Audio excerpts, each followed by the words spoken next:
nabadda wadayaal waxaad ku soo dhawaataan barnaamijkeena ciyaaraha iyo maanta. Barnaamijkeena ciyaaraha iyo maanta waxaynu ku soo qaadan doonaa ciyaarihii xiisaha iyo xamaasadda lahaa ee habeenkii xalay ahaa fooda la isku daray garoomada Yurub.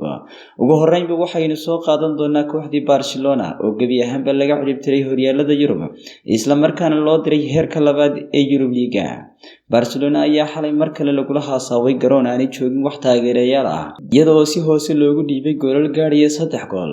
3 goolna waxaa kala dhaliyay ciyaaryahanada Muller, Sane iyo Musiala, sidaasina waxaa loogu diray Yurub Liiga.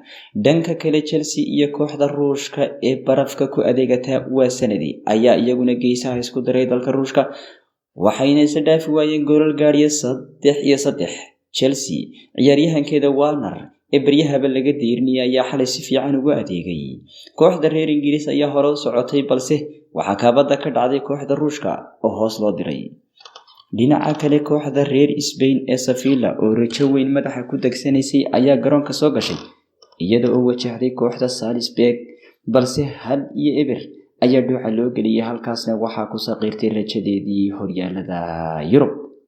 Dhinaca kale kooxda reer Faranse ee Lille ayaa iyaduna murqaanka iskaga duulisay kooxda ay ka baahsan tahay baryahan ee Wolfsburg kana timaada dalkaasi Jarmalka.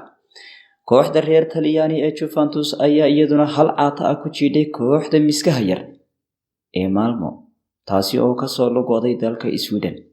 Kooxda inkaarta iyo habaaradu ay dul hooganayaan ee reer Portuguese waa Benfica ayaa iyana doorkan caagta ku riixday kooxda Kiev ee ka timaada dalka Ruushka markasta cududa u sheegtay ee Ukraine.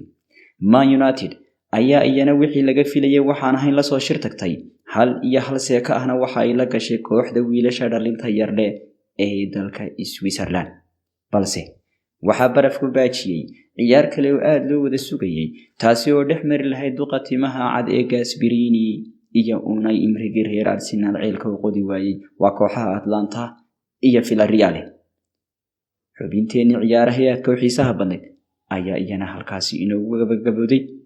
tan oo kale intaynu isugu iman doono waxaan idinkaga tegaya sidaas iyo nabadgelyo. waanigu Xasan Barre Ducaale.